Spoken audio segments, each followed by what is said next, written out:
Today, a seemingly routine request from Montecito has exploded into a full-blown constitutional brawl. Not a trade dispute, not a military flashpoint, not a diplomatic row between nations, but a four-page application to renew two British passports. The names on those documents are Archie Harrison Mountbatten Windsor and Lee Diana Mountbatten Windsor. On the surface, this looks like dull administration. In reality, it has become the latest battlefield in the war between the House of Windsor and the House of Sussex. According to this account, the application was handled directly by Meghan Markle's legal team with Prince Harry firmly behind it. But the real controversy lies in one demand tucked into the paperwork: the immediate inclusion of the HR prefix, His and Her Royal Highness, on the children's official travel documents. And that single demand has ignited a storm inside the British establishment, because these are not just passports anymore.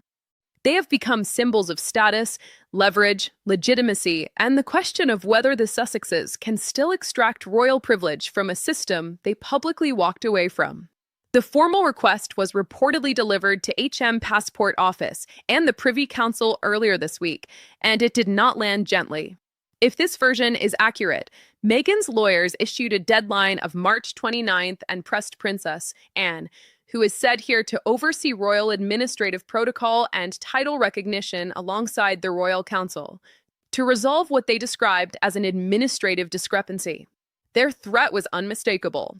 Failure to grant the HR styling would invite accusations of obstruction, harassment, and a deliberate attempt by the palace to endanger the king's grandchildren by withholding the protections associated with royal status. That is the emotional pitch. The strategic one is even clearer. The Sussex argument, as presented here, is that HR is not just a decorative flourish, but a protective birthright. Secure it now, they say, and Archie and Lilibet retain the freedom later to choose their own path: public duty, royal service, or the international protections attached to high-ranking royal identity. Strip it away, and the children are being deprived of something that is theirs by inheritance. It is a neat argument, emotionally loaded, legally provocative, and politically useful. The trouble for Meghan and Harry is that Buckingham Palace, under King Charles III and an increasingly hard-edged Prince William, appears to have no intention of being emotionally blackmailed into compliance. The palace response, as described in this narrative, was immediate, clinical, and carried through the unmistakably flinty authority of Princess Anne. Anne's objection is devastatingly simple. If Archie and Lilibet arrive in Australia with HR on their passports, those titles do not just sit on paper. They create practical expectations and potentially trigger significant state obligations. Suddenly, you're in the realm of RAC-level logic: taxpayer-funded security, diplomatic handling, airport privileges, official accommodation, royal gates, motorcades, and extensive police operations. In other words, a private commercial tour could begin to look uncomfortably like a state-backed royal visit. And that, in Anne's reported view, is exactly the trap. The Sussexes may market the April trip as a private healing and meditation retreat, soft-focus philanthropy wrapped in wellness language, but the palace sees something much blunter: a commercial enterprise seeking to borrow the authority, expense, and prestige of the crown. And has reportedly pointed to the VIP ticket prices, the luxury accommodation demands, and the premium branding of the event as proof that this is not royal service. It is a monetized private venture. And in palace terms, that changes everything. Royal duty is public service. It is not a paid entry retreat with 5-star expectations and Duchess-led mindfulness sessions for premium clients. One palace source in the language of this account put it even more sharply: demanding the privileges of a sovereign's representative for a private ticketed tour is not simply a breach of protocol, but a betrayal of the crown's integrity. And that really is the central accusation now hanging over the Sussex operation. Meghan and Harry, critics say, want the optics and insulation of monarchy, while treating monarchy itself as a branding toolkit.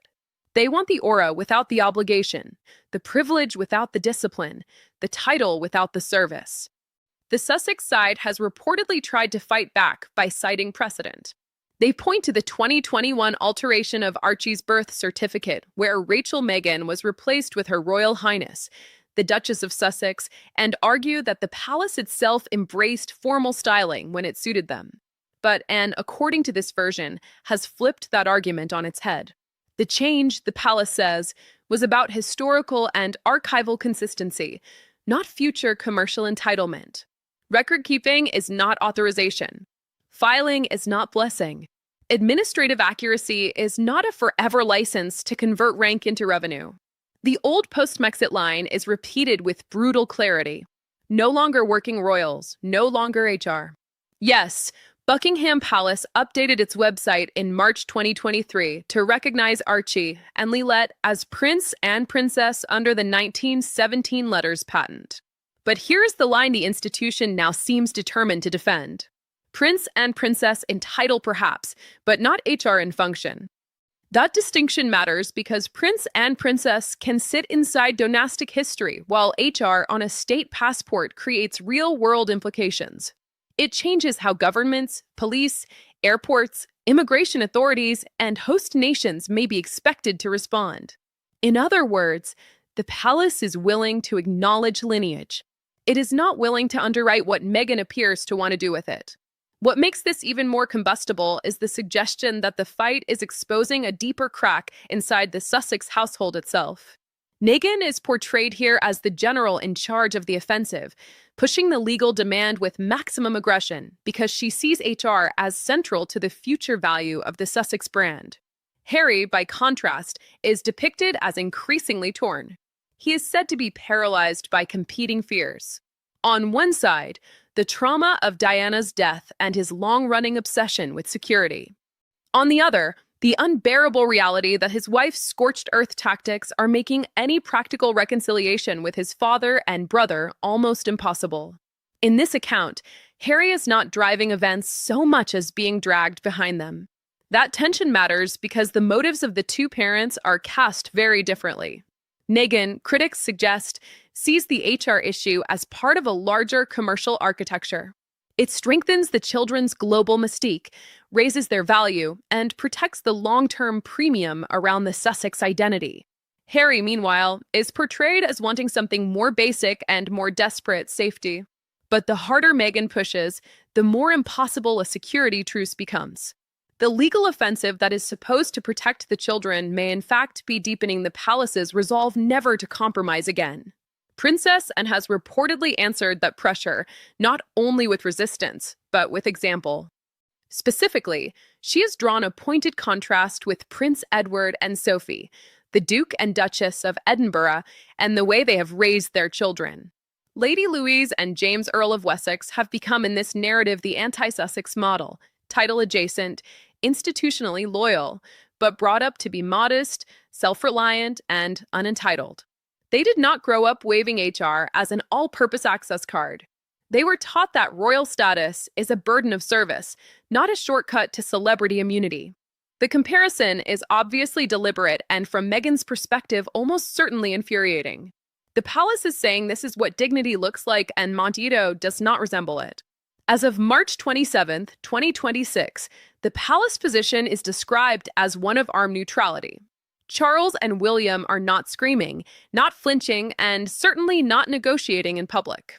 Their message, in effect, is this: HR is a sovereign gift tied to active service, not a sentimental inheritance automatically activated whenever the Sussexes need diplomatic polish or taxpayer-funded protection.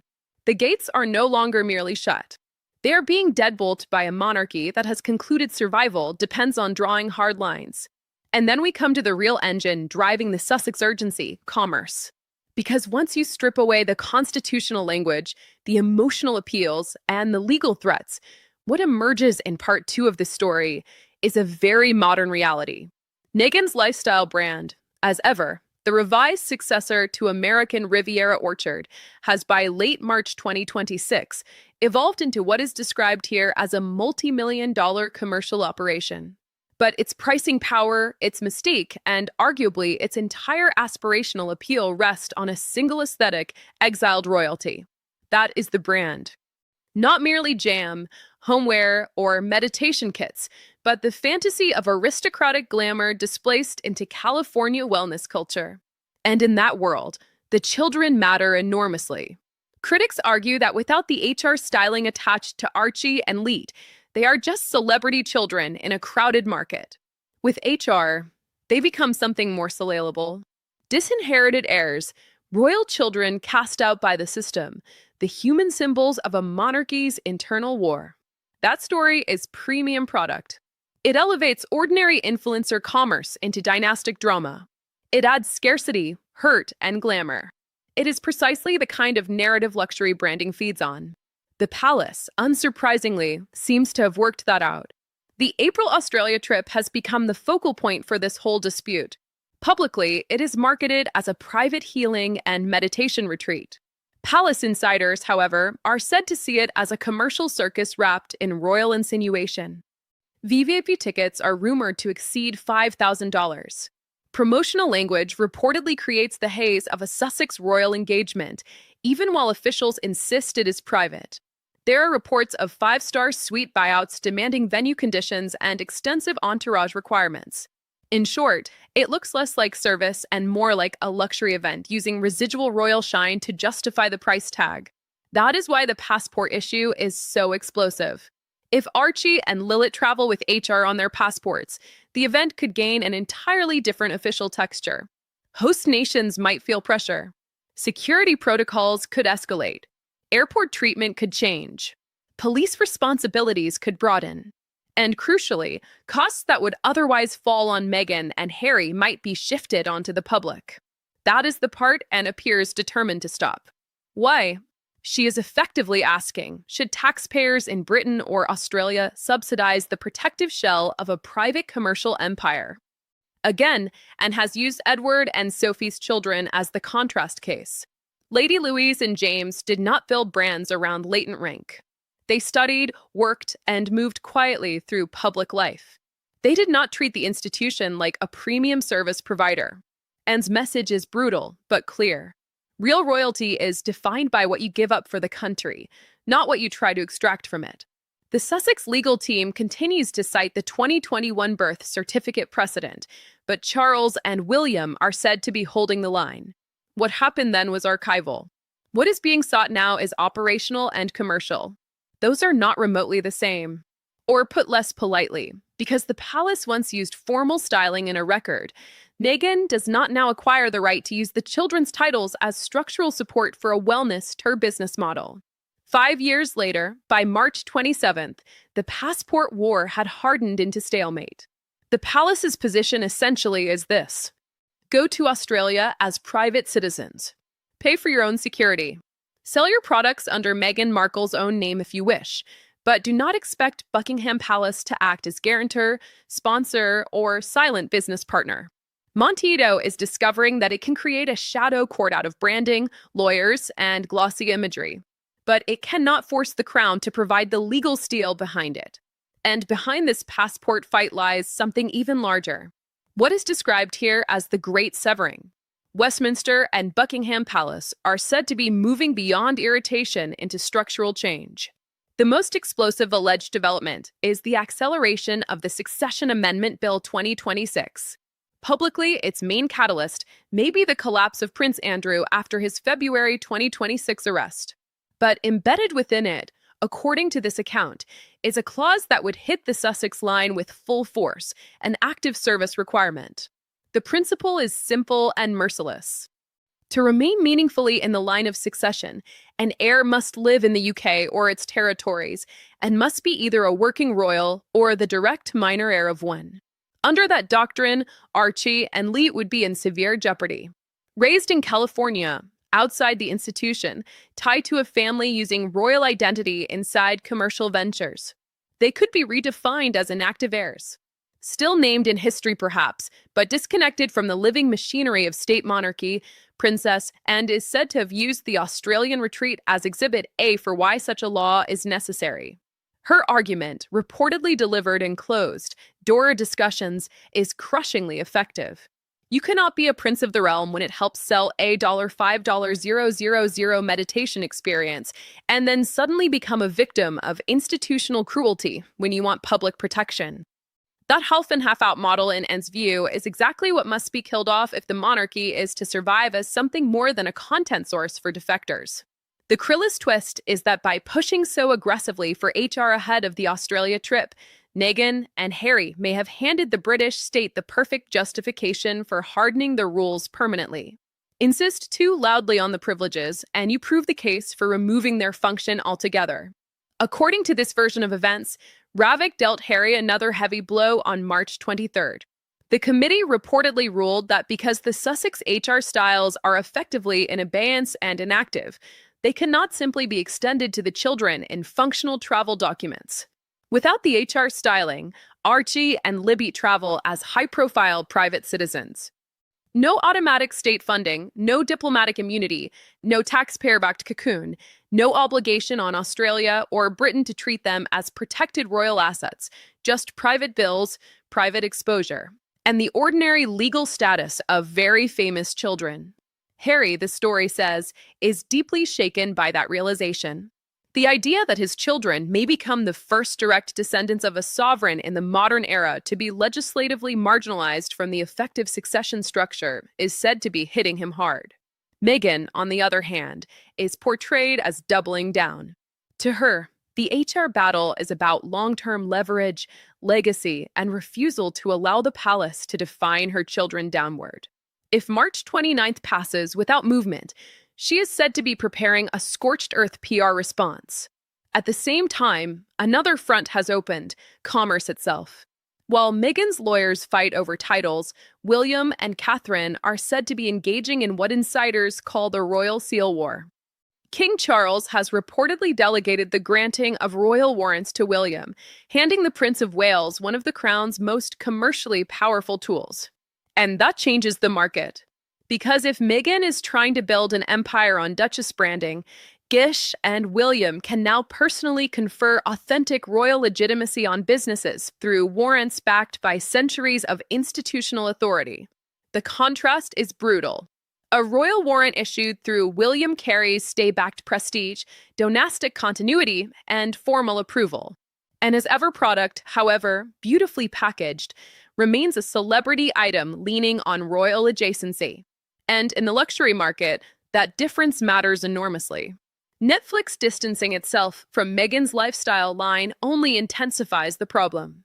Without a giant commercial backer and without the HR halo around the children, the brand risks looking less like aristocratic aspiration and more like another expensive influencer project, hoping the public will still pay extra for faded royal mystique. The optics on the official royal website only deepen that contrast. Archie and Lilibet remain 6th and 7th in line, but their profiles, according to this account, are ghost-like. Minimal detail, no new emphasis, no HR styling. Meanwhile, George, Charlotte, and Louis are increasingly visible as the active living future of the monarchy. The message from the institution is unmistakable. The Wales children are the core line. Archie and Lilibet are present on paper, absent in function, ghost heirs. Australia has now become the practical testing ground for all this. As the Sussex trip approaches, the mood there has shifted sharply. Both the Department of the Prime Minister and Cabinet and the Department of Home Affairs are said to have issued unusually synchronized statements making clear that the visit is a private commercial venture. No official welcome, no state logistics, no taxpayer funding, no government role. That is a devastating blow to the Sussex strategy because it strips away the ambiguity Meghan's team appears to have been counting on. Then came the reported digital leak from us March 25th.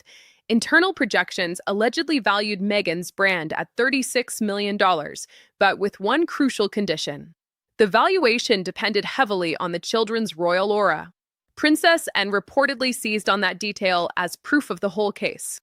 In palace eyes, it shows that the Sussexes are effectively asking the public to subsidize the protection of a private commercial operation whose own documents admit its premium depends on royal mystique. Australian public opinion has followed the same pattern. A change.org or petition calling for no taxpayer funding or official support for Harry and Meghan's private visit reportedly passed 36,000 signatures.